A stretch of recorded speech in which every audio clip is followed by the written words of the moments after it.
Hello, and welcome back to this episode of Five Alarm Task Force. If you are watching us, if you're listening to us on the audio, if you're watching us on the video, welcome. We're glad to have you with us and happy to be here with you.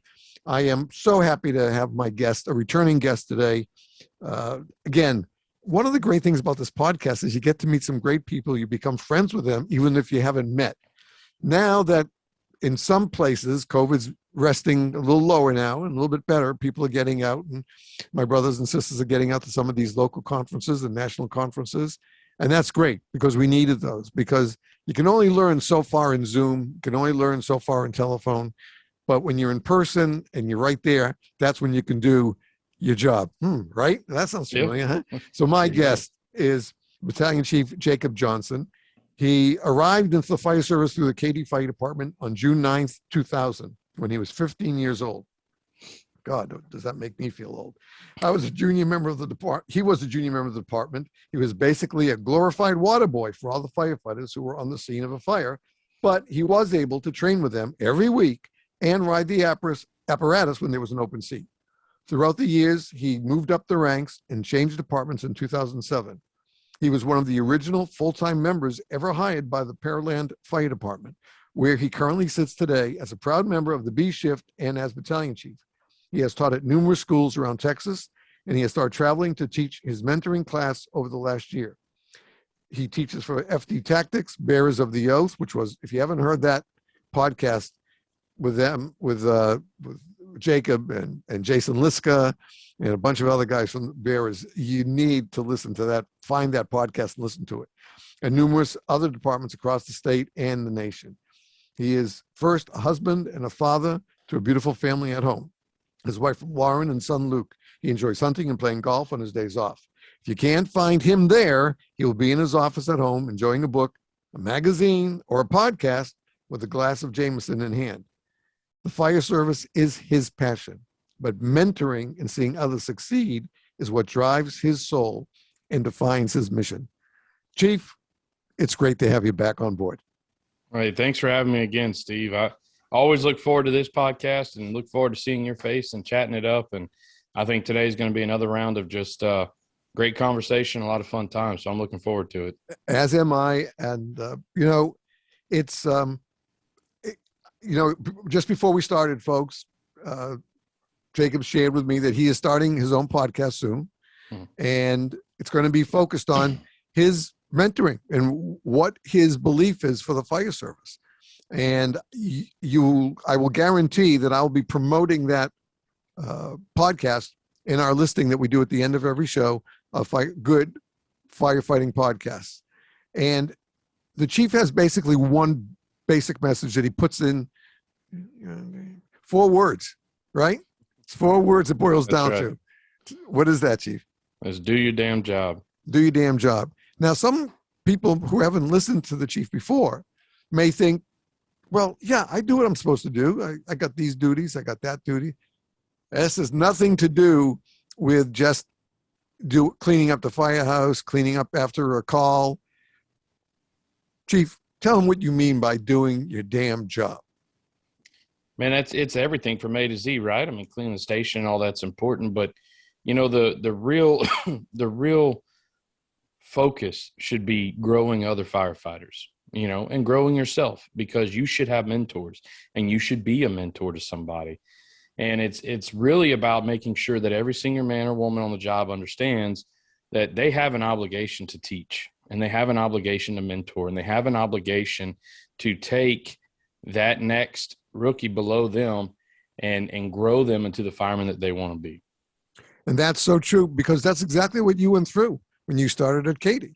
As we said in the bio, you were basically a water boy, but they also saw the dedication you had as being the young kid rookie there, and they saw your passion and hunger for learning more about the fire service. And they fed that. They fed that, didn't they?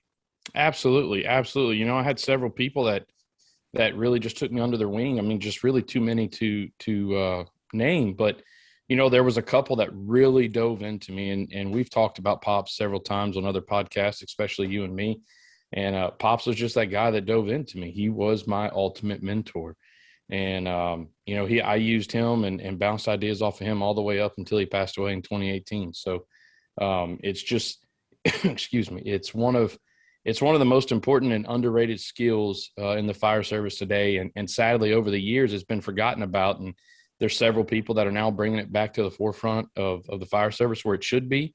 And there's a lot to be said for it. And there's a lot that needs to be done to keep it alive. And it's our job. It's our mission to keep passing that on. If we don't pass knowledge on, then we'll never have good firemen that'll take over the ranks once we leave. Very true. And, we know that change is very difficult in the fire service. We've said it, and you've said it. We've said it here many times that the two things that firefighters dislike the most are change and status quo. Absolutely. And so there's been a long, long tradition of, pushing a rookie or the probie for that year or whatever the probation time is, really pushing them hard. But sometimes we push them in the wrong direction. We may not be pushing them to do the tasks at hand that they can learn from, rather than just serve us, more experienced people who are in the department. And we need to make that change. Because same thing happened to me that happened with you, is that when I joined in 77 and outside Greensboro, one of the three caretakers, his name is Roger, and he saw my buddy and I how dedicated we were to learning and spending as much time. Even though I was working 60 hours a week at my regular job, I wanted to learn as much as I could when I signed up to volunteer. And Roger was there, and every time he was on shift, he would, if we came in, even if it was lunch hour, he said, okay, eat, and we're going out to the apparatus. Let's learn this side of the truck and learn this tool and stuff like that. And even on a weekend when he was off, if we went there on a Saturday, he took time away from his family to come and mentor us. And the whole 3.5, 4 years that we were there, he was always there for us. We went to the state fire colleges, 3 of them together. And he's still today, thank goodness, around and still a dear friend. And he was actually a contributor to the book I published in 2016 of how I wound up being a firefighter instead of a rabbi. But Roger was the same thing. He took us under his wing and taught us. And we were lucky that the chief was pretty good on that as well, as was the paid captain. They really cared about their people. And I think that's so important today, because I think sometimes we lose that concept of, I wrote an article that's published on Nick's, the Firehouse Tribune, a little over a week ago. We toss around the word family. We're family, we're brothers, we're sisters. And yes, it's true. Families have bumps in the road. We Absolutely. All do. I mean, I'm married 47 years, and there've been plenty of bumps in this road, a couple of giant potholes too, but we get through it together. The fact is, though, that we have to do the same. We can't just use the word family. We have to act like a family. That's right. It's convenient to say, oh, well, I'm taking care of my brother. How are you taking care of him? Well, I filled in a shift for him. Oh, okay. That's excellent. Yeah, you got paid for that, right? Yeah, okay, good. All right. Yeah. But that's not the same thing as being family. Family connects, right? That's right. That's right. I mean, and that's the thing, is like you taking care of your brother, your sister, filling in for a shift. Well, if you filled in for them on a trade, then yeah, you helped them out. But did you really? That's one small aspect to that person as a human being. And, it's one thing that I talk a lot about is we have to be in their phone and in their face and in their ear all the time. And I don't mean every single day calling and checking on, hey, are you doing okay, this or that? But take time a few times a week, to just reach out to them, even if it's through a text message, just, hey man, how'd the tour go? How you feeling? Everything good? Or invite them out to go have a drink or go have some dinner or some lunch or something, shoot them articles. And I don't care if this is a rookie or not. You find something that you like. I mean, social media is full of it these days. You find an article that you like, share it out. Say, hey, take a look at this. Take a read on this. Or hey, why don't we bring this to shift next tour and we train on it, and really be there for them and let them know you're available, and I think that's what's more important than truly being there, is just knowing that you're available, that when they are in that pinch at 2, 3, 4 o'clock in the morning, they need a ride home, that they're not afraid to call, that they're going to call you because you're always available. And that's what I think we need to kind of switch our mindset to, is not so much focused on being there for that moment, for that bad moment, but being available all the time to help them. And you have to understand too, is that if they call you and they need help and you're truly in a pinch that you cannot help, but they know you're going to reach out to others to assist them, then that's being available. And that's what's important, is they know that you're truly there for them, and not just once or twice a month, or just, 48 hours at a time or 24 hours at a time. You want to make sure they know that you're there 24/7, 365. Right. And you know what? And when you think about it, that's really what family is all about. In most families, parents work. It used to be just used to dad, but now, for the last 35, 40 years or more, both parents work, kids go to school, but when the family comes home, the family is together, and, you take care of each other as a family. Mm-hmm. And to just banter the word around, because you're in the fire service, it doesn't do justice to right. who we are and what we do. Yes, our main goal, as our dearly departed Chief Bruno would say, is take care of Mrs. Smith on her worst day, even if that worst day for her is her cat up a tree. Nevertheless, we have to do the same, not just for Mrs. Smith, we have to do the same for each other. Sometimes, and this carries over to other aspects of the mission statement of this podcast, which is firefighter health, wellness, fitness for duty, and the cancer and behavioral health initiatives. Mm-hmm. One of your buddies may not be doing well. And if you see those signs, you can't be afraid to go over and say, hey, Pete, is everything okay? You're just not the same guy the last few days. Is there, something, are you feeling okay? Can I help you in any way? If you just doing that is the epitome of the word family. That's right. That's what it is. That's right. But, just to say that you're not willing to do that because, I've been in 6 years and they're a rookie. They'll learn their way like I did. You can't take that route. No, absolutely not. And the thing is if you were somebody that just had to learn your own way, then I feel bad for you because you weren't done right. If you were somebody that was begging for the training or asking for help or wanting the advice and nobody stepped up to the plate, I feel sorry for you. That's the stuff that we have to change, because that is the stuff that's happening, is sure rookies are being mistreated or whatever. Now, look, I know that it all sounds like, a lot of hugs and smiles and everything, but there are certain duties that a rookie has to do. They do have to earn that spot. They have to earn their respect. They have to work hard. But like I've always said, is they don't owe you or the fire department they work for anything other than an open mind and hard work.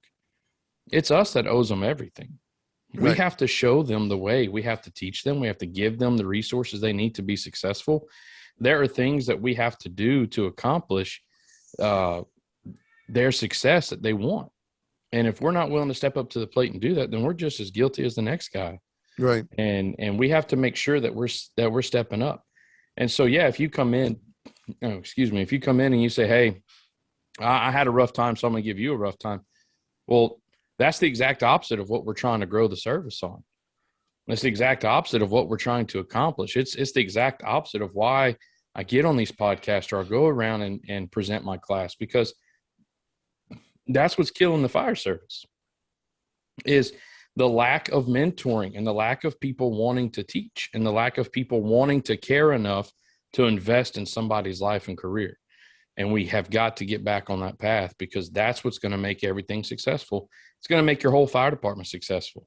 Right. Because one day that senior man or that senior woman might be the fire chief or the assistant chief of operations. And if they've spent their whole career investing in people's lives and in their careers, they're going to pass that down throughout all the ranks in the whole fire department, and then everybody will be successful.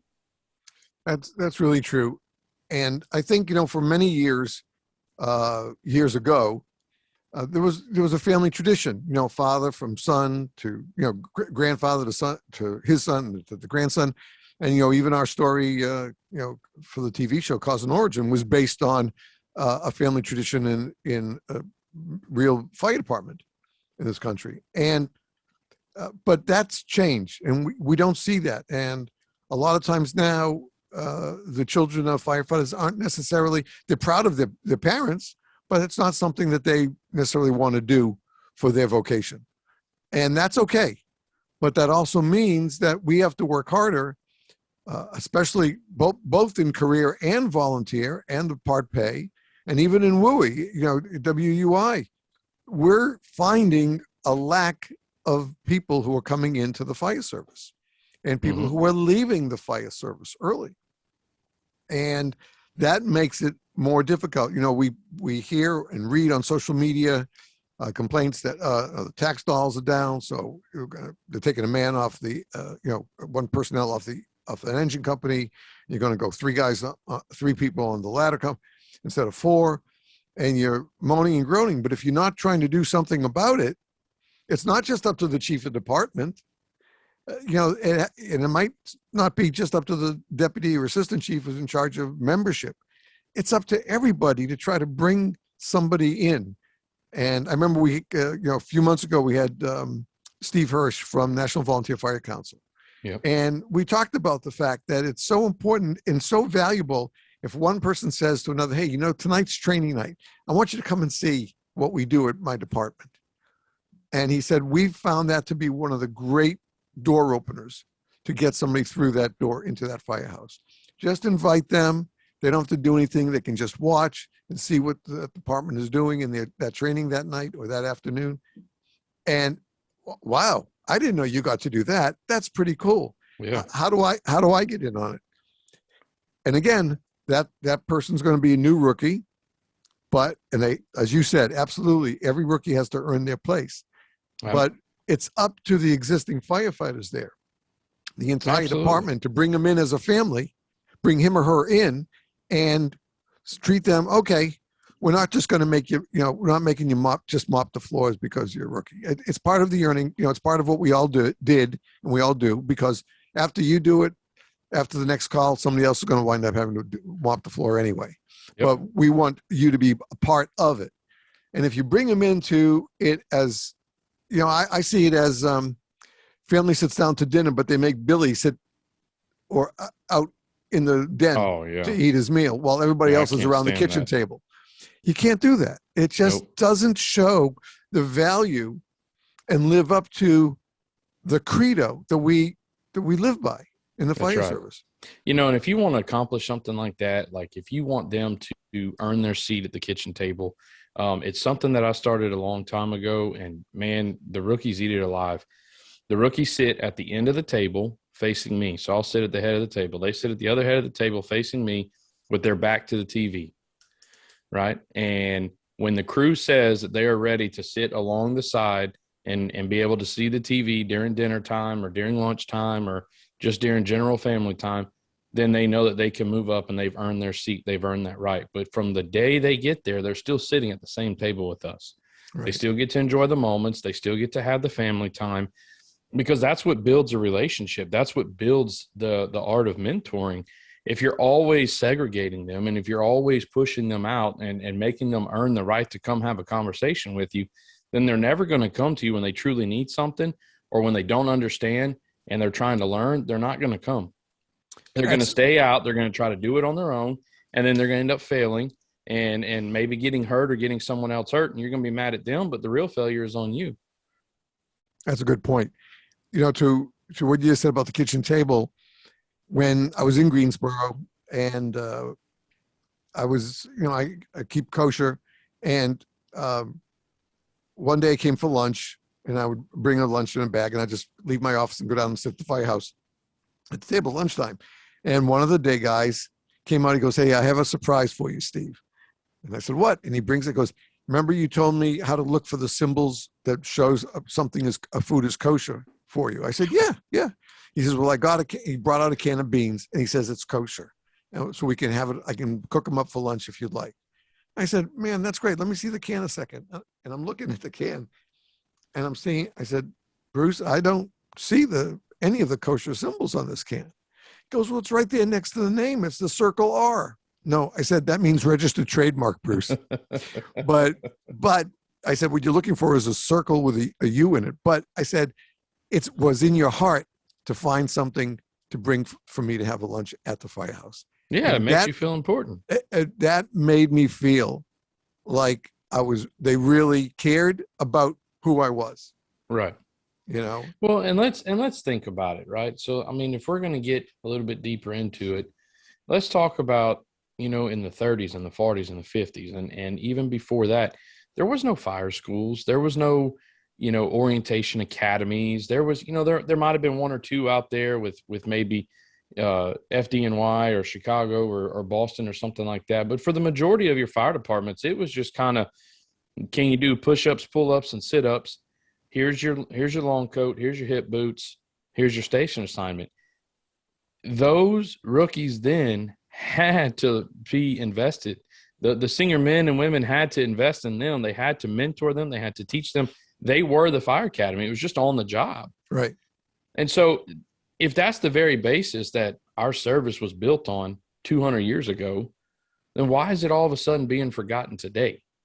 And that's what I'm trying to tap into, and that's why I'm trying to keep it alive. And look, I mean, if you want a formal mentoring program, that's not Jacob, right? That's just not I'm still trying to learn that side of it. I'm still trying to develop that and take ideas from Scott Thompson and Rick Lasky and a few others who truly are great at the formal mentoring program. And if that's something you want, then go to those guys. Right now, while Jacob learns that side of mentoring, I'm just talking about how to be a good human being and how to be the senior person of the house and invest in your rookie and make them great and not become who I was at one point, right? Because we call it mentoring the young. It was founded on failure and fueled by regret. We need to bring back what our ancestors, the fire service, did to their rookies. And we've got to invest in them, and we've got to get them on the right path because of what we taught them. Right. And even, by the way, that included, even if their kid came in behind the father, the kid became behind the father as a rookie, his father in the firehouse treated him like a rookie and had to teach him. He didn't treat him like his son. He treated him like a rookie. That's right. A moment ago, you brought up something really good about how you've become the person you are rather than the person you were.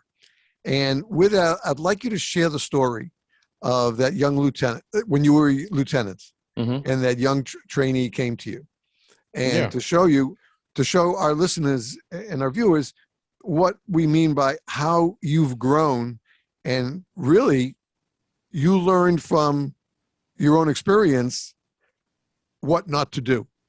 Right.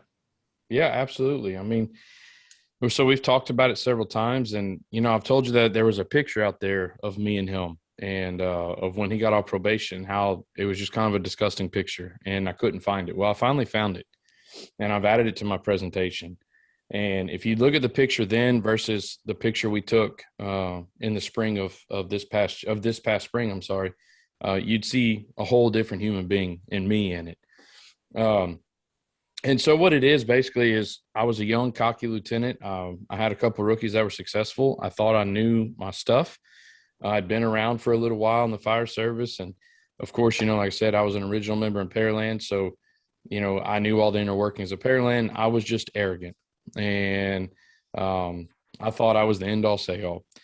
And so this young kid comes to me and didn't have a whole lot of experience. And long story short, he would come to me for different ideas or different help or different advice.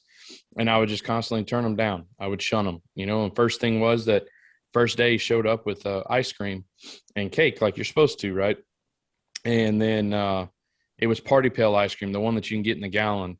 And it was like, fake vanilla with chocolate chunks that they try to call cookies and cream. And I said, hey, nice try. And I threw it away in the trash can. And, to me, it was funny. Everybody else was laughing, but it didn't hit me till years later. Like, that probably crushed him. Like, he spent his earned money on a gallon of ice cream, and then I threw it away. So we fast forward throughout his probation, and he was really struggling through it, and I was kind of tired of dealing with it. And I was like, man, you're just going to eventually make it, like what we were just talking about. Like, you'll get there. And I started pencil whipping his book. And And we did all the skills, but he wasn't competent and he wasn't confident.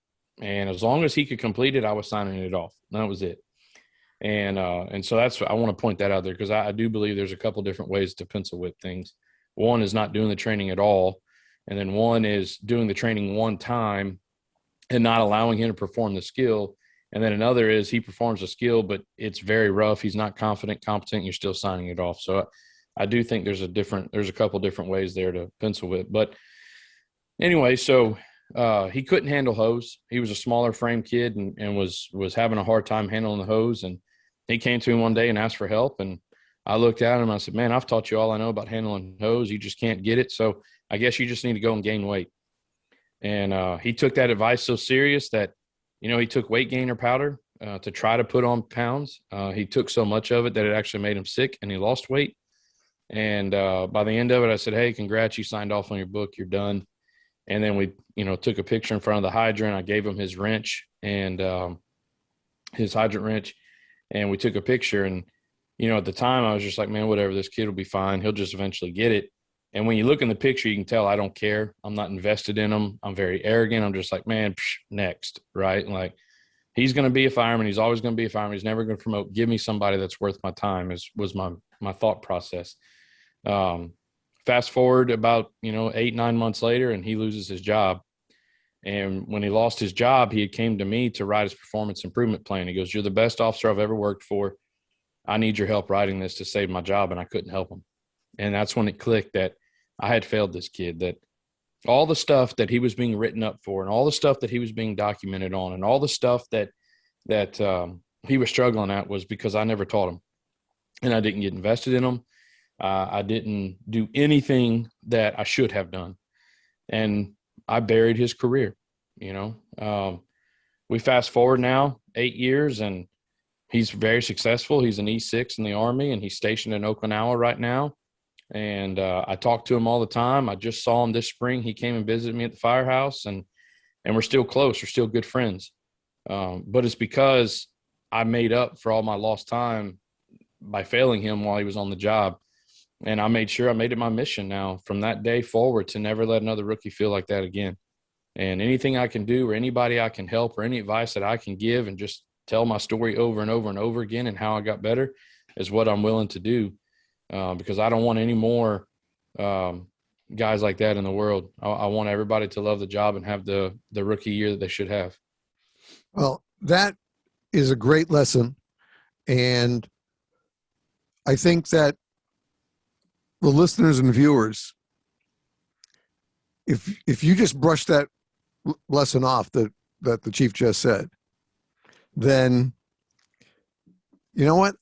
You're missing a part of who you are as a firefighter. I don't care if you're male or female. It doesn't make any difference. We all bleed. We all love. We all dislike certain things.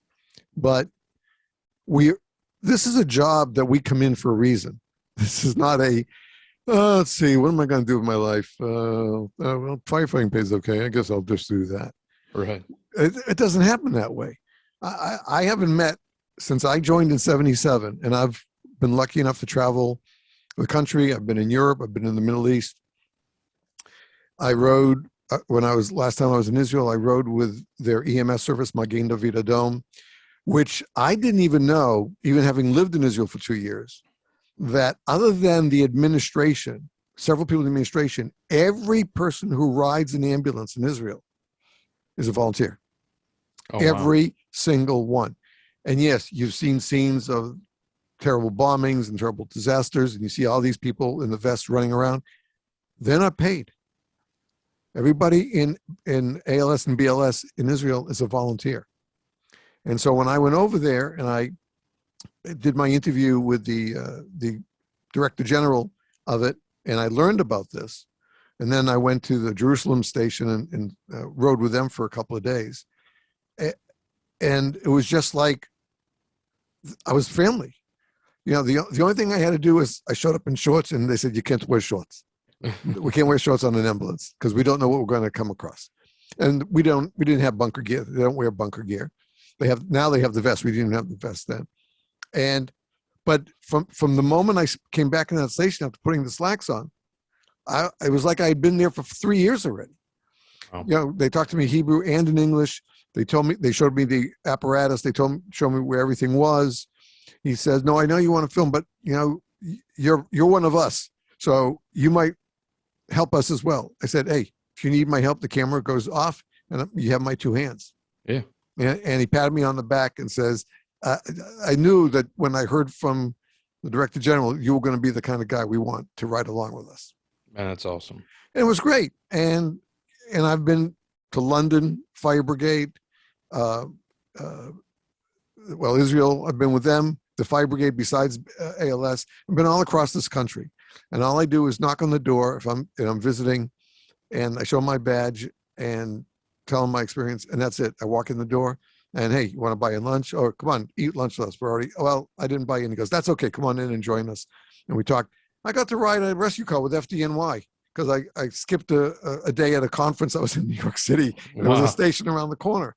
So, and that conference wasn't going to have anything that I could use at my regular work where I was working at the time. So I walked around the car. I see the firehouse. I said, what do I got to lose? I went over there and knocked on the door. They just finishing breakfast and came in, and I helped straighten up the kitchen after breakfast and stuff. And we just sat and talked. And they said, how do you like being a volunteer and this kind of stuff? And it was great. And then the alarm came in for a rescue. So he said, hey, you want to ride with us? I said, does how do you do crap in the woods? I mean, so actually I misspoke. That was howdy doody have a wooden ass is what I was supposed to say, because the bear is the one who craps in the woods. But you got the point anyway. And that was the point, is that because of what I told them what I was about and my dedication to the fire service, they knew that I was part of that family. Yeah. And they didn't know me from Adam until I told them over 15 minutes who I was and what I did. Right. And from that point on, they said, you know what a Halligan is? I said, oh yeah. He goes, well, that came from here. I said, yeah, I know. It was the Halligan. We use it all the time down there where I am. He said, oh man, that's great. But the point is that if I didn't know what it was, I can guarantee you that at that moment they would have said, come on, let me show you what it is. Let me show you how it works, just because they were invested in a new guy, even though I wasn't going to be joining FDNY, right? Just there visiting, but they wanted to show, hey, this is who we are.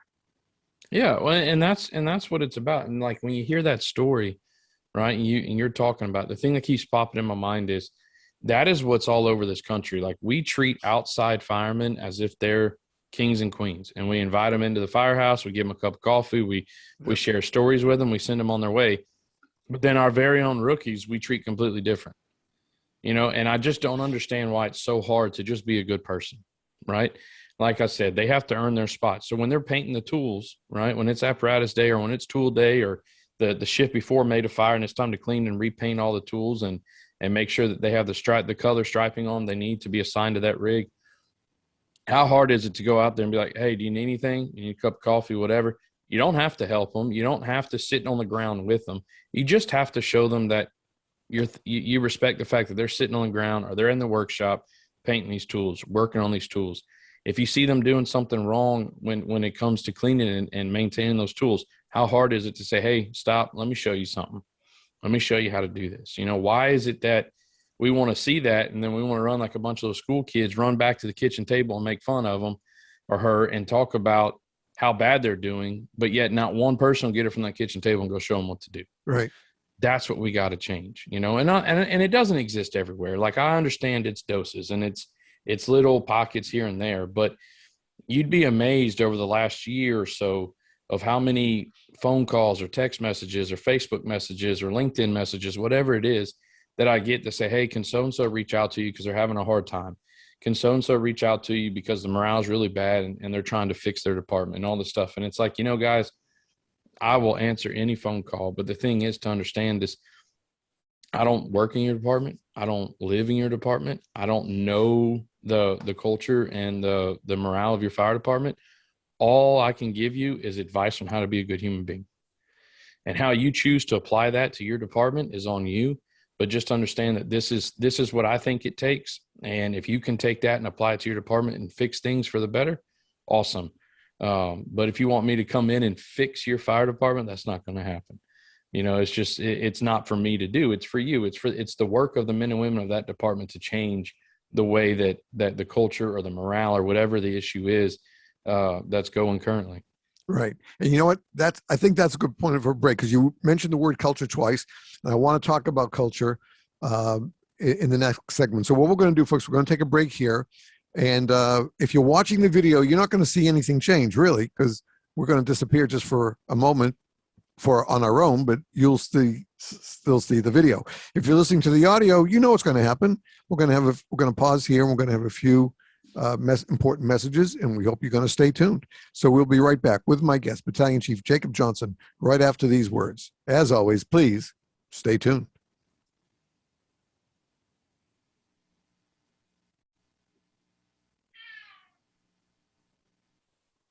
Hello, and welcome back to this episode of 5-Alarm Task Force. I'm your host, Steve Green, and my guest today is my friend, a great firefighter, terrific battalion chief, and a man who really cares about what happens in the fire service, and that is Battalion Chief Jacob Johnson from Pearland, Texas Fire Department. And he came up through the ranks. To me, I still call him a kid, but when somebody knows their stuff, they know their stuff. Doesn't matter the age. And Jacob knows his stuff. He's come up through the ranks. There was no anything that says, "Oh well, you're good and so and so. So we're gonna put a bar on you to make you look good to him." He went through everything from the age of 15 on up, and now he's a battalion chief. And his passion, if you missed the first segment, and I urge you to go back and watch it or listen to it, is how important it is for us in the fire service to share our knowledge, not just to go in to do our job, do our shift, or answer a call if we're volunteers, and then clean up and go home. We have to share the knowledge that we've gained for those coming in behind us, or else, and as we see now, especially in the volunteer service, it's getting very hard to fill ranks. And we're seeing it also in municipalities as well. It's not just small volunteer departments that are having a tough time. We have full pay departments, full career departments that are having trouble staffing their apparatus, their stations, because people are not coming into the fire service. And when that happens, the first thing some people say is, well, then they're not worth it if they're not choosing us. But the real question should be, why? Why aren't they coming into the fire service? Whether it's, again, career or volunteer, why aren't they coming in? Now, we know on the volunteer side, life has changed dramatically since my days. And I've been out since '85, so I've been out longer than most of you have been in who are listening to this. But the fact is that in my day, that my wife did work. She worked from the day we got married. She worked 6 days a week. But before we had kids, I was able to donate a lot of my time to the volunteer fire service. And I was careful to share enough time with my wife as well that was proper and not just expected of me, that I wanted to. But that's the person that I am. Thank goodness for my parents, my late parents, who raised their 3 boys to be good people. And we have to do the same thing in the fire service, because if we don't, and we get shortages of people, that's going to make the very job that we love to do more difficult to do. Yeah, our good friends Nick and Sean have this podcast, Make Do, and it's aimed at suburban departments, because suburban departments, and both of mine were suburban, we have to make do with less than a big city does oftentimes. But we have to make do in the fire service itself. We have to make it right. And we have to make it attractive for people who want to take part in it and be a part in it. And if we don't, and we just blow people off, not only is that bad PR for the fire service, for that department, that makes the whole fire service stink to those people. and Absolutely. they won't admire us or have a positive thought about us ever again, because they'll always remember the time that we blew them off. Yep. 100%. You know, 100%. and you mentioned in the first segment, as we were finishing, you mentioned about culture, and we talked about our good friend Sean Duffy, and Sean created his mantra of build your culture. And what I loved about it when I first met him and had him on was the fact that his idea of culture is not how to do this. This is how you breach a door. This is how you do a search. His idea is building the culture of being a firefighter. That's everything right. that includes, the family aspect of it, your personal family and your fire department family, being part of a group of people who care about each other and the job they do. It's not just about tactics or tools. It's being a caring person about the job you do and the people you're with. And that plays so much to what we're talking about today. Absolutely. Absolutely. 100%. You know, when I think of culture, I think of what do you stand for in your fire department and what it takes to keep that alive. And our skills, knowledge, and abilities part of that? Absolutely. Being a good human being? Absolutely. Mentoring and teaching? Absolutely. You know, so like in Pearland, we have core values, but it seems that we all go back to one core value, which is family, that we're one big family. And that's because of how we treat each other, how we train, how we teach, how we go out and have group gatherings. This past weekend, our peer support team, they threw this big family gathering at the fire field. A bunch of people came off duty. All the on-duty crews came through. We ate together. We had fellowship. And that's culture. That's what you want in your fire department. And I'm not saying that Pearland's perfect, right? But what we have to remember is Pearland was built on 18 people. All we had was each other. And so we had to have that culture of family. We had to have that culture of taking care of each other. And that's what you should focus on in your fire department, is that culture is the job encompassed into one word. And what does it take to be good at our job? What does it take to be recognized as a good fire department? And then breed that within our ranks. Exactly. And the point is that all too often, and this is where your course really comes in your mantra of do your damn job, comes in that the fact that if we don't do that job, and the story of when you were lieutenant and that young man is such an important story, because he could have walked away from you and Pearland with a really black spot in his heart.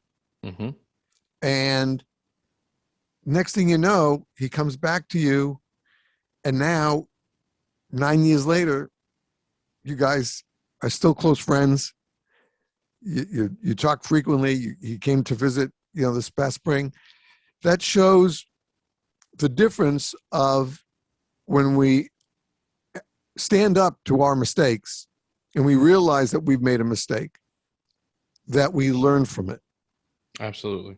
And that's the most, listen, you've heard me say this a gazillion times on these podcasts. That's why the good Lord gave us erasers at the end of pencils, because we're humans and we make mistakes. That's right. It's owning up to the mistake and doing your best to make up for the mistake. Yeah, absolutely. I mean, there's nothing wrong with owning it, and there's nothing wrong with talking about it, with admitting it. Steve, it's not the first mistake I'd made as a company officer and as a fireman, as a human being, and it certainly hasn't been my last, but it's how you bounce back from it and how you truly change your life and live after that, because words are words, right? Everybody wants to see action. And that's the thing. I mean, another example was there was a EMS captain. He was an admin, and him and I just didn't get along, but didn't get along I couldn't even really give you a reason other than just stories that leaders had told me. And it wasn't, probably a year ago, I reached out to him and said, "Hey man, I just want to tell you, like, I treated you pretty rough, and I apologize for that. And I think that you're actually a pretty good dude, and I see what you're doing at your new job. And I just want to tell you, man, that I'm sorry for the hard times that you had when you worked for Pearland from me." And he called me and we talked, and And now we still talk, because it just took that moment to say, hey man, I screwed up and here's what I'm going to do about it. That's what we need to remember. And that's what we need to start pushing when you talk about culture is culture is built on mistakes, right? It's, I did this, it didn't work. I changed to do this. It works. Let's pass that on. Let's instill that.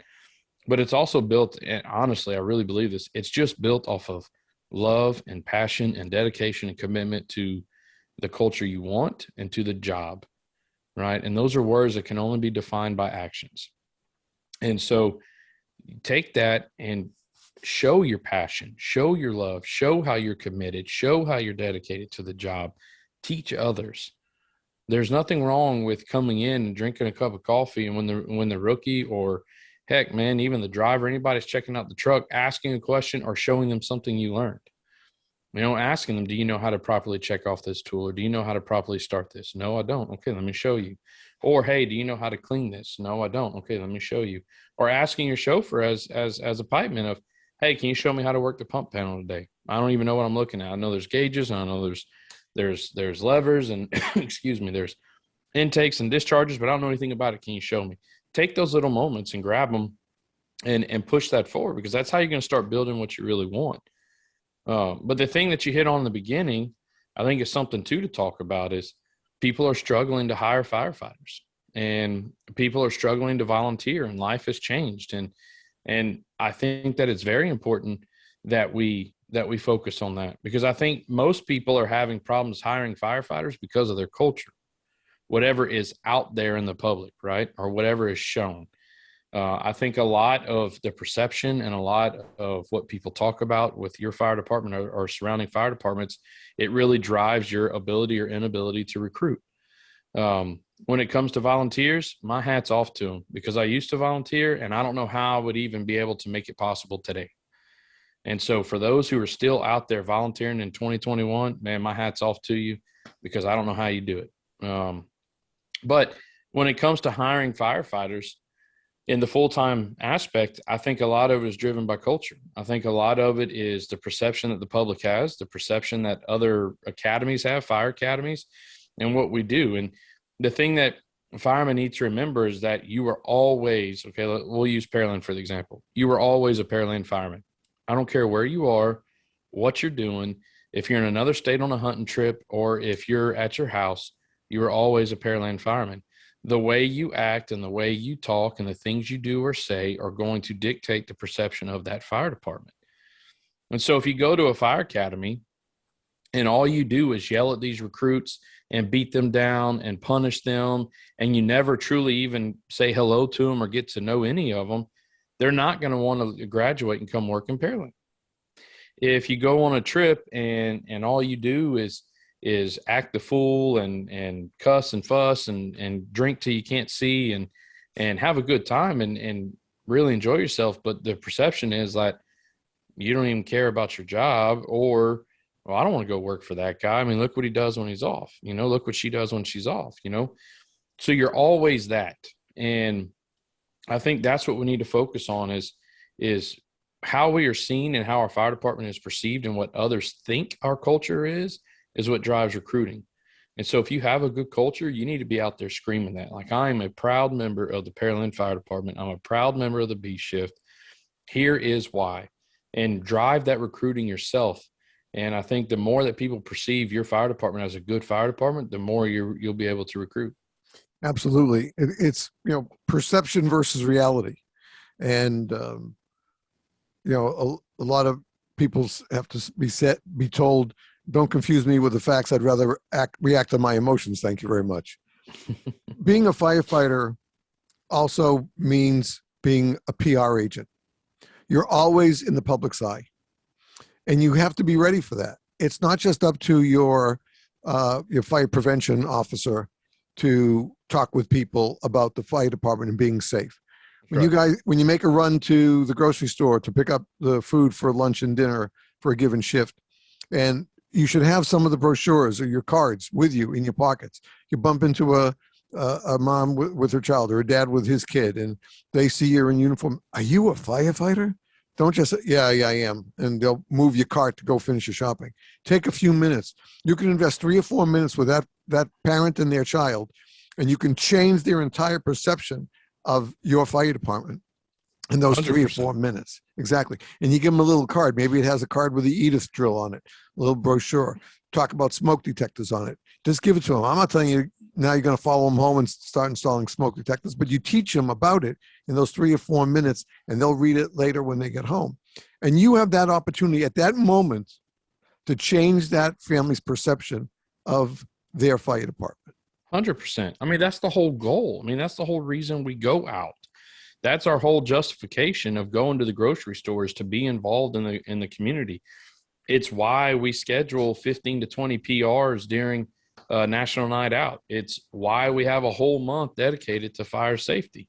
It is our opportunity to go out into the community. It's our opportunity to show the community what their fire department is about.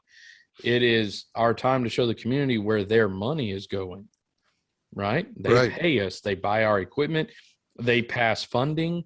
They take tax increases in order for you to be able to provide a service. Take those moments. In Pearland, we carry fire helmets and coloring books on all the trucks.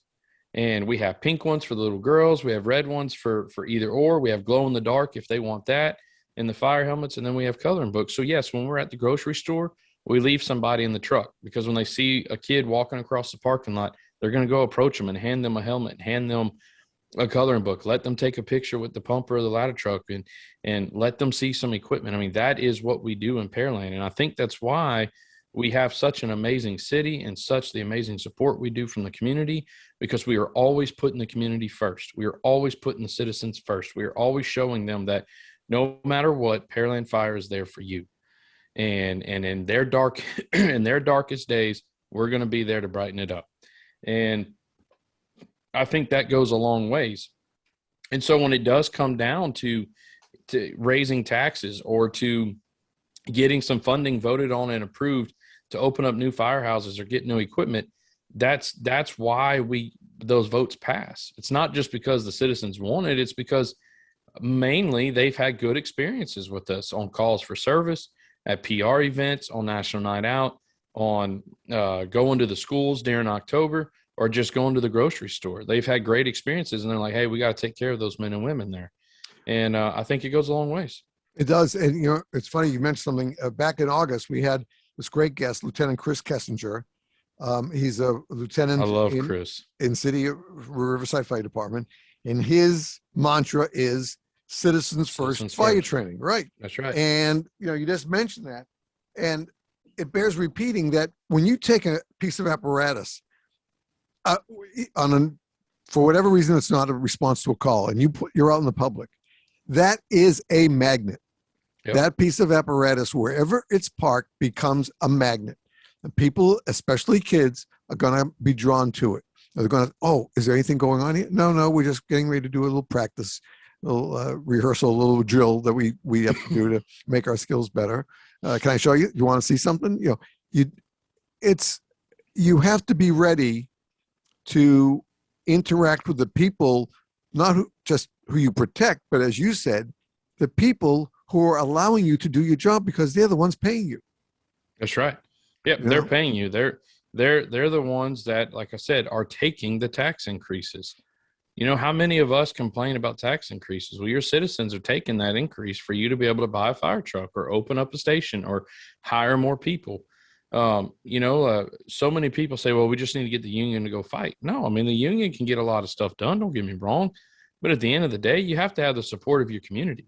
Right. And you want the support of your community. You want them to smile at you when they see you in the grocery store. You want them to shake your hand when you're walking down the store aisle, or you want them to shake your hand when they see you at a PR event or when you're at a park, you know.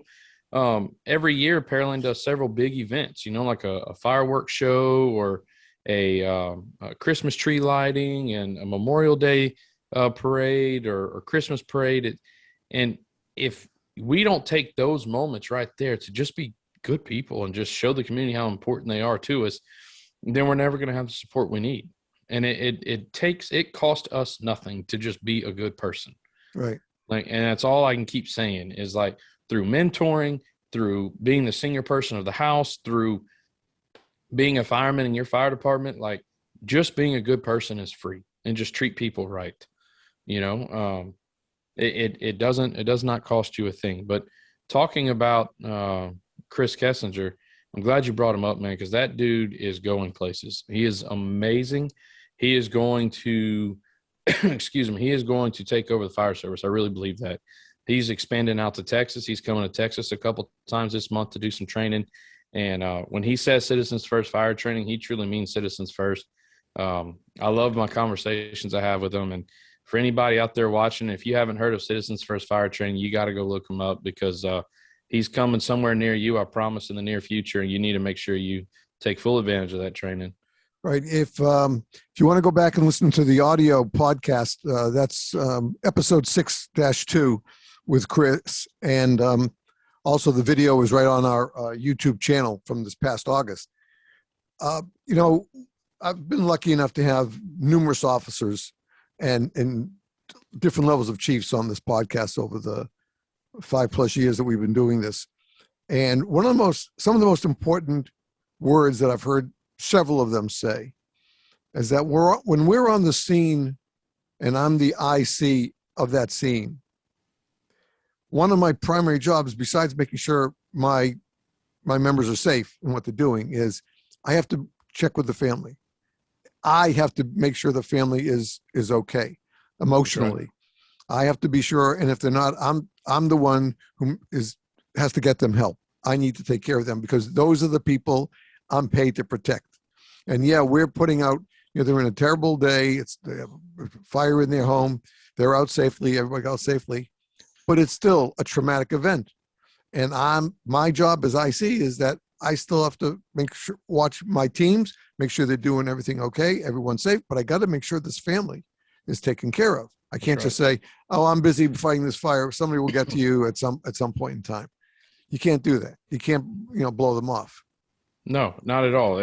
At that moment, that's the worst moment of their life. And they just want comfort in something. Right. In something, right? Go the extra mile. That's all we have to do.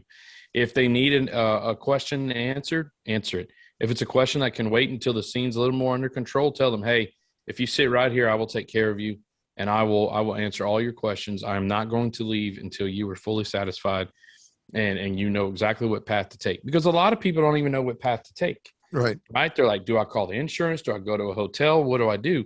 And it's not that we necessarily know the path, right? But we're not also ignorant. We know that, yes, you probably need to call your insurance, and yes, they will find you a hotel, and you need to let your kids' school know that they're not going to be in school. A lot of parents don't even think about that. Like, hey, I know this is a horrific event. Have you called the school, right?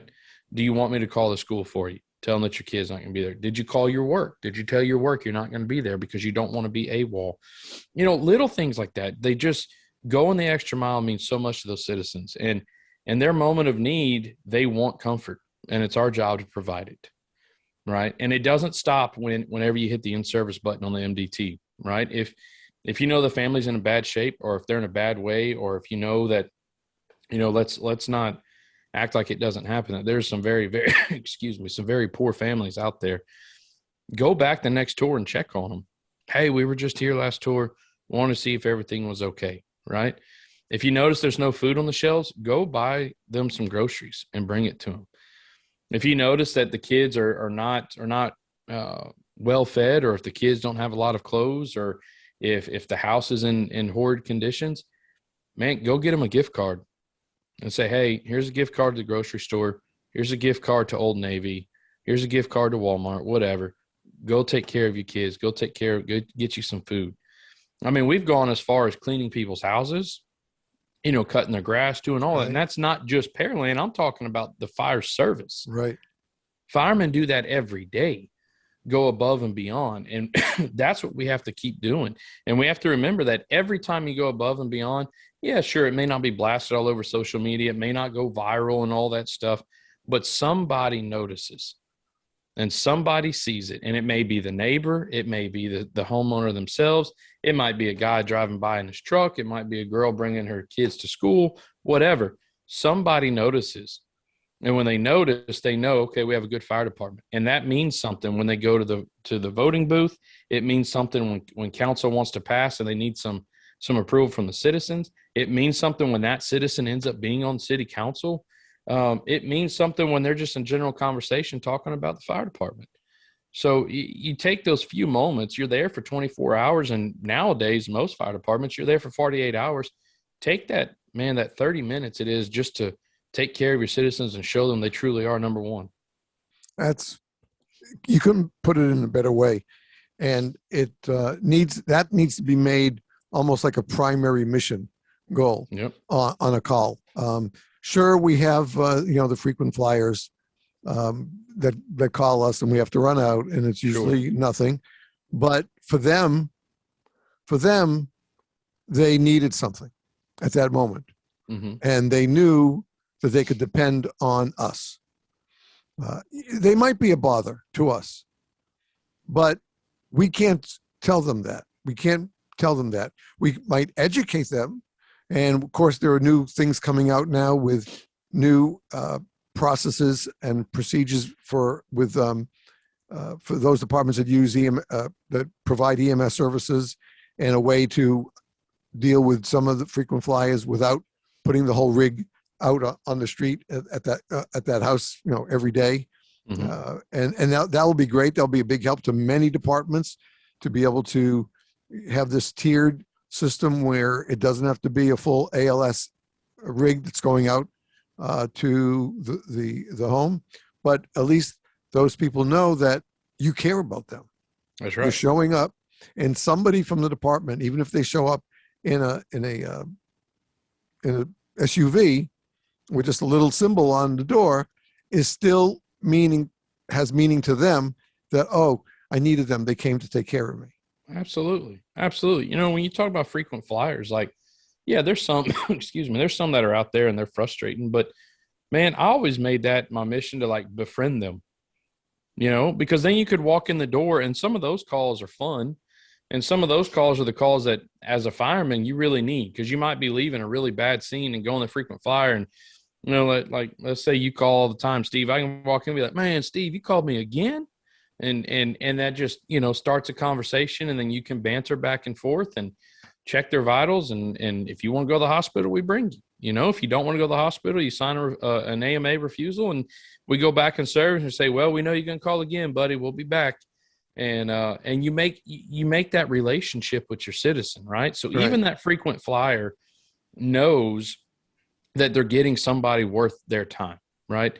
And what I have found by befriending some of those frequent flyers is that they usually stop calling, because they're like, well, they're always so nice, and I really don't want to be a bother. So they usually slow down on their call volume. Now, some like you so much that they mark the days that you're at work, I think. Right. And then they make sure they call every day you're there. But I always took it as an opportunity to befriend them and really walk in with a smile on my face, because at the end of the day, if you walk in a bad attitude, they're still going to call. But their next call might be to city council. It might be to city hall. It might be to the fire chief or wherever to file a complaint, but they're still going to call 911. You're not going to stop that. So just make it a good time, befriend them, always treat them with respect, check their vitals. And if they want to go. If they don't, well, then they stay home with an AMA refusal. But at that moment, they know all the time that you're going to show up and you're going to have a good time and check their vitals and walk out the door. I mean, it costs nothing to be a good person. Exactly. And, in the same way that we show compassion to people involved in an MVC or people who have had a fire in their home, and we try to be very compassionate to them, we have to show that compassion on every call. If there's an interaction with citizens, then we have to show that compassion on every call, because Absolutely. We're not any different than they are. And we've all seen in the trades and on social media that a firefighter, his home or her home went up, they had a fire and things like that. Even when you hear some of the people who stars on TV and film who've had fires, and the fire department came to their home, and then for the next month, all they're talking about is how wonderful the fire department was, how hard they worked to save their home and stuff like that. And I never understood these people until I needed them. Mm-hmm. And then they were there for me at the worst possible time. and they made sure I was okay and my family was okay. And was there anything we needed and stuff like that? They didn't see us as big stars. They saw us as people in the neighborhood who needed their help. That's right. That's right. And that's what you want them to see. You want them to see their neighbor helping them. If it's a volunteer fire department, a lot of a lot of paid people, a lot of full-time firemen, career firemen, live in the city they serve. Right. So you're going to be seen when you're off duty, and Right. you want them to see a smiling face and a happy face when they come through the door. We see a lot of bad stuff. We deal with a lot of demons in our own brains a lot of the time. Oh, sure. Right. And I do understand, like, it's part of the job. I get it. But at the same time, we have outlets now that we used to not have to be able to handle that, because it's not the next call's problem. It's Right. not the next person's fault. It's not their cross to bear. And we have to walk in and treat everybody the same, right? We have to walk in and treat everybody as if their emergency is life-threatening and they need the best help right now that we can give them. And that's what we have to do. Because I would sure hate to walk into a frequent flyer's house and know that I was slow getting out of the fire station. I was slow putting on my uniform, and I drove, way slower to the call than I do others. And then I get there and it ends up being something life-threatening. It's a call for service. We got dispatched to it. We treat it like every other call. We walk in, treat people with respect, and move on. Right? Because Right. that's what we do. That's what we do with fires. We're all Sure. excited to go to the fire and put the fire out and save the house, and almost like we're like I showed animals growing up, almost like we have a prize steer here in the show ring. Like, look what I did for you. But then we want to treat EMS calls or frequent flyers differently, and it doesn't make sense to me. We don't want to jump off into there about having separate organizations and Right. fire and EMS, but at the end of the day, is the call is what the call is, and we need to be in a good attitude and represent our fire department well and help the community that we took an oath to protect. Right. and treat them with respect, because one day when we're retired, we might have to call 911, and we want this version of Jacob Johnson walking through the door, and not the version that was an angry person. Been there, done that. And, right. Just a year ago this month, I had to call 911, and the station down the street knows that I'm a former firefighter. They know I fly our firefighter flag every day in front of my home, along with our American flag. And when I came out and they saw me, the captain said, "Wait a second, you're the firefighter that lives here, right? You're the former firefighter, right?" Yeah. He goes, "Oh man." He says, "Come on, get over here. Let's take, and packaged me up and stuff like that, and took me in. And we joked around a little bit inside to help break the strain of the call, the emergency. But they were terrific. Mm-hmm. And it wasn't just that I was the assistant and lived just a quarter mile from the station, but I was another firefighter to them. And I remember on the ride in, I asked the medic in the back, I said, "You guys still have to call control to start IVs?" He says, "How long have you been out?" I said, "Well, about 30 years. He goes, "Yeah, we haven't had to do that in about 30 years. We have standing protocols." I said, "Oh, okay, that's great to know." Whereas we could make a move without calling radio control, other than putting a Band-Aid on back in the day. But, you just used the best word that applies to everything that we've talked about today, and that is respect. We have to respect the job. We have to respect the work that we do for the public. We have to respect each other. And we have to respect the fire service for what it is. Mm-hmm. As we said in the first segment, not everybody can be a firefighter. That's right. Some can and some cannot. But those who do become a firefighter, again, don't do it just because there was nothing else for them to do with their lives. Something triggered the passion. For me and a lot of people of my generation, it was a TV show Emergency. Watching Roy and Johnny an LA County fire. And, I'm not sure, most of you know that a lot of the calls they went on were just not scripted by the writers, but were actual calls that were shared by LA County Fire when they were working with Jack Webb and Jim Senator to create the show. And that was the agreement, that they would share real files of real calls and reenact them and put in the twist that television needed. But, hundreds, if not thousands of people joined the fire service and EMS and became paramedics because of that TV show. That's right. Mm-hmm. And that was a passion. And when the opportunity came to me to join this volunteer fire department, I didn't go looking for it. It kind of found me, but I knew based on that show that's what it was 77 already. And that's what I said, yeah, I want to do it. I'd already done all the Red Cross stuff, every badge the Red Cross offered in first aid and life safety and swimming, things like that. But I still wanted more, because that's the kind of person I was, even when I was a kid back then. Mm-hmm. And I don't, it cost me injuries, it cost me my back injury that led to me becoming disabled, but I don't regret a minute of those 8 years that I did, that I was with the two departments. And more importantly, it's always been a part of me. You and I have talked about this. I keep a full BLS bag in my vehicle. I've had it in my vehicle since the day I walked out of the station in 85. Yeah. And I've stopped hundreds of times when somebody was in the wrong place at the wrong time and needed help before the local EMS or fire was able to be there. And I was there. And people said, well, how do you do that with your back?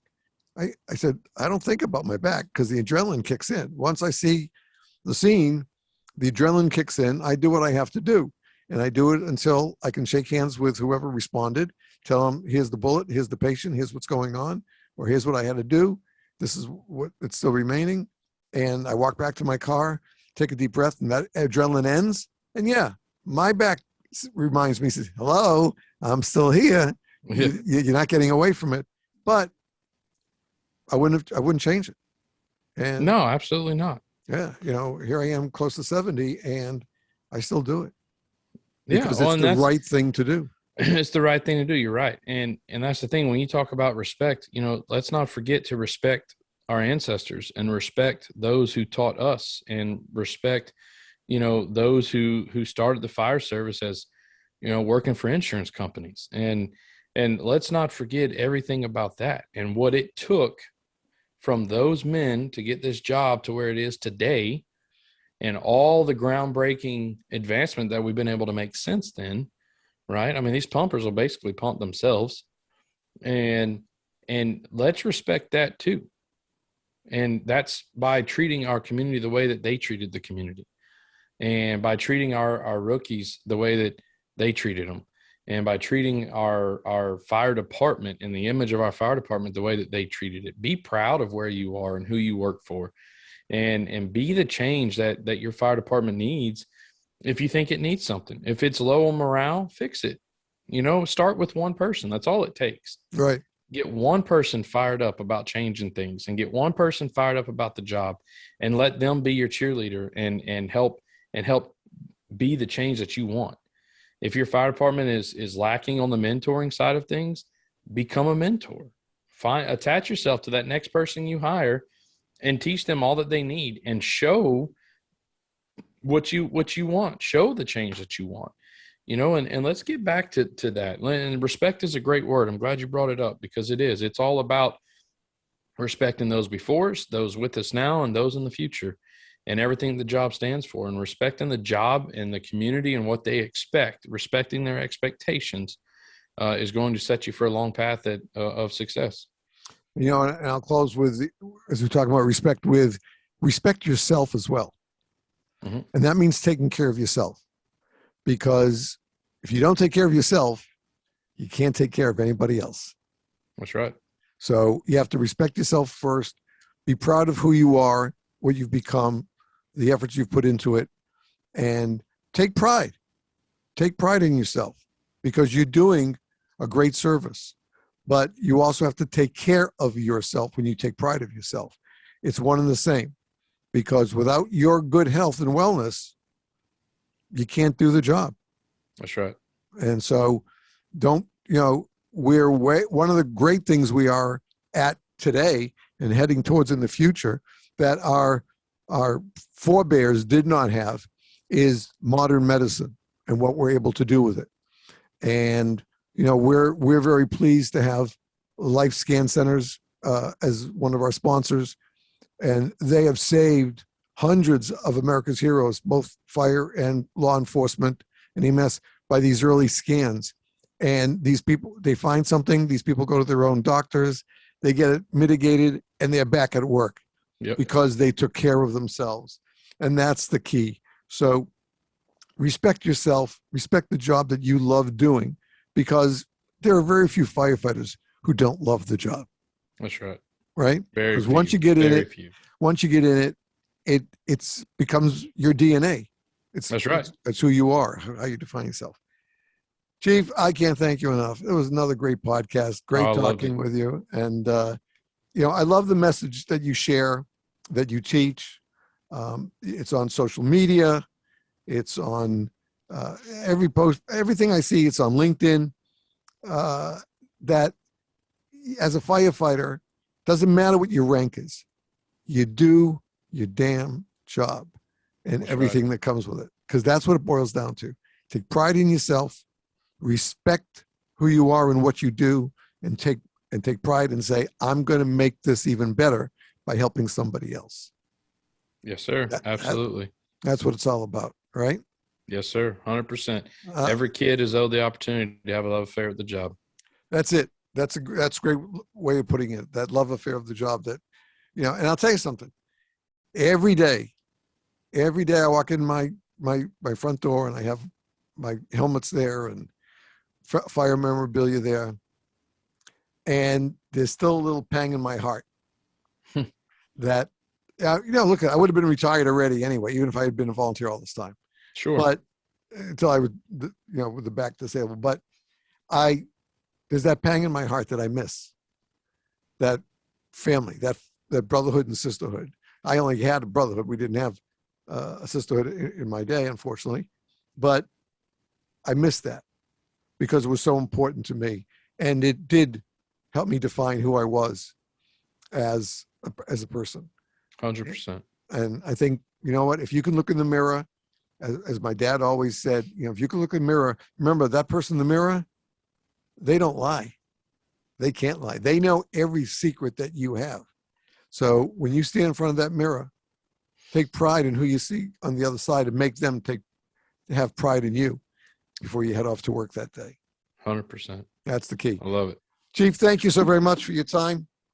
Thank really you for appreciate having it. Oh, it's great. I knew I wanted to have you back, and I've listened to some of the other podcasts that you're on, and I said, gee, I got to grab Jacob again. It's just too strong a message, and it's been almost a year since you were here. So I wanted to bring you back, and it's a great message. Keep it up. Keep pushing it out there to every conference, for every teaching gig you get. Just keep pushing it. And, we have a lot of friends that we have in common, and I know they respect every word that you say, and they share it as well. They share that same passion as well, sir. to help, to teach, bring in the new blood, respect who did the job before we got here, and look forward to those who are going to take over, and have confidence those who are going to take over when we do leave the job. Yes, sir. Absolutely. That's our goal. All right. Well, my sincere thanks to my good friend, Chief Jacob Johnson, for joining us today on this podcast. And we wish him much success on his new podcast. As soon as I know the details, I will break it here on the show and put him on our magic list of the firefighting podcast. And we'll be back. I'm really happy to announce that next week, my guest will be my good friend, Nick Higgins, the co-founder and editor of the Firehouse Tribune. We'll be talking about his new book that will be released shortly called The Five-Tool Firefighter. I was very pleased and honored to be asked to help edit it, which I did with him and helped him out. And he did a great job. It's not a long book, folks. It's a nice, easy read. But boy, is it packed with with information for any and every firefighter out there. So Nick will be my guest next week. Thank you for tuning in. If you're watching the video, this will be the conclusion of the video. If you're listening to the audio, as you know, we're going to be right back right after these words. And so please stay tuned. But to our video viewers, thank you for joining us today. And we hope to see you again back next week. Stay safe and stay well.